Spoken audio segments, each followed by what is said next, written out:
The Bulls look like they might have struck gold in the second round of the 2021 NBA draft when they selected Ayo Dosunmu with the 38th overall pick.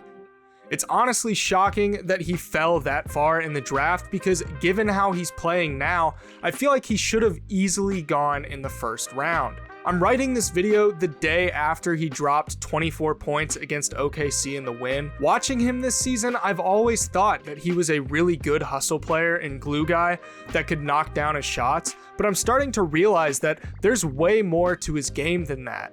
In this video, I'm going to cover what Ayo Dosunmu brings to the table for this Bulls team, and at the end, I'm going to talk about how he is going to play a bigger role than people think in the Bulls' quest to win a championship around Zach Lavine. As always, be sure to leave a like and subscribe if you enjoy the video. Let's get right into it. So, some quick background for those of you who might be unfamiliar with Ayo Dosunmu.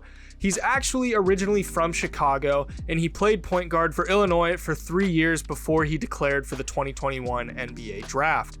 He got a good amount of praise prior to the draft, with scouts praising his ball handling ability, his shot creation, and his quick first step.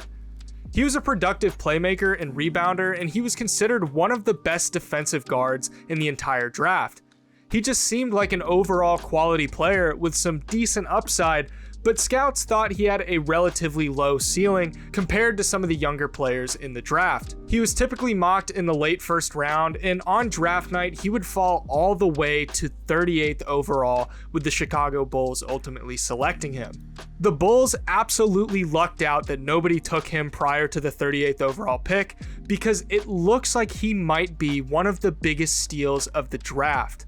Now, before we start getting into why he might be one of the biggest steals of the draft, I want to preface this by saying that he still has a lot of development to do, and he's not going to turn into some star player overnight. However, he has shown a ton of promise, and the flashes that we've seen lead me to believe that he could be more than just a career rotational player.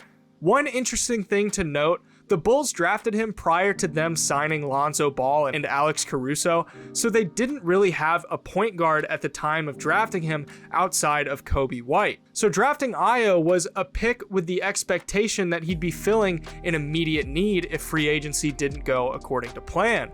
But the Bulls, as we know, managed to fill out their backcourt with Lonzo, DeMar, and Caruso, and with Coby White still on the team as well, it became entirely possible that Ayo might not see a ton of minutes, and potentially might even spend some time in the G League. The Bulls have their sights set on a championship, so developing a guy like Ayo wasn't exactly at the top of their priority list. But given the amount of injuries that have plagued the Bulls, along with health and safety protocols, Ayo has been given a pretty significant role on this team, averaging 22 minutes per game this season, and he's made sure to capitalize on his opportunities so far. One of the factors that plays in Ayo's favor is that he's on the older side for a rookie at 22 years old. He's got a good amount of time in college, so he plays with a higher level of maturity and understanding than someone who went to college for 1 year and then immediately went to the NBA.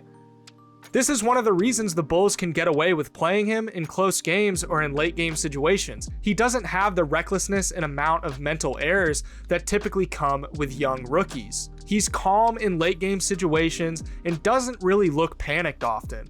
He's super consistent, which is something that most rookies tend to struggle with.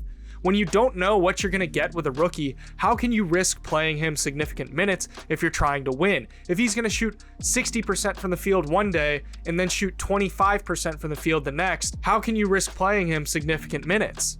The fact that you know exactly what you're getting with him is comforting from a team perspective because it alleviates the worry of having to compensate for their mistakes. He just has such a good feel for the game. He knows where to be and when to be there. He knows when to attack the basket and score, and he knows when to sit back and just let the offense come to him. He doesn't care about being the guy. He cares about winning and playing his role in a way that helps the team accomplish that. He's not, at least right now, a star guy. He's what I call a connector, somebody that can fill the gaps on both ends of the floor and provide supplementary help to complement the star guys on the team. This maturity that I'm talking about is really visible in his passing game because, as I said earlier, he did play point guard in college and he was a pretty solid playmaker. And while he does spend most of his time at the 2-guard spot, that hasn't stopped his playmaking ability from shining through. He's a really good passer. He's not going to be putting up double-digit assists per game anytime soon, but man, he is really good at making slick passes that always catch the defense off guard. His quick first step allows him to attack closeouts on the perimeter, and he loves to kick out to open shooters, something he's very good at and does quite frequently. He's also smart at making quick, unpredictable passes on the interior that almost always leave the defense in disarray.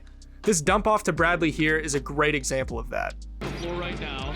Dosunmu, Ball, Bradley, Thomas, and Brown. Bradley rolls, kick to Ayo on the drive, back for Bradley! There's a lot to like about his scoring ability as well.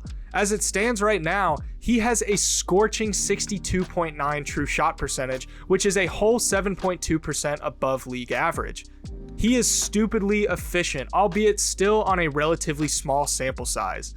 It's not like he's gonna go out there and put up a dozen shots a night, but it's still promising that he's able to knock his shots down from essentially all areas of the floor. Like I said earlier, he's not forcing his offense, it's coming to him within the flow of the game. When he has the opportunity to chase his shot because he recognizes gaps in the defense, he does. When he knows that he needs to sit back on the perimeter and wait for an open look or a bad closeout to attack, he does that too. He's currently putting up 12.3 points per 75 possessions, which may not sound very impressive, but it would rank 8th among rookies in points per game. For the 38th overall pick, that's some really solid scoring output, especially with how efficient of a scorer he is. One thing I've also noticed is how good of a mid-range scorer he's projecting to be. In his career-high 24-point game against OKC, he was actively hunting his spots on the floor to get an open look in the mid-range. You can see he's using screens and manipulating the defense in such a way that allows him to get an open look at the mid-range from spots that he knows he can knock it down from. This is unsurprising considering his teammate is DeMar DeRozan, so he's probably picked up a thing or two from him over the course of the season so far as mid-range shooting goes. So what kind of player does this make with such a varied skill set? He was commonly thought of as a low-ceiling player in the draft.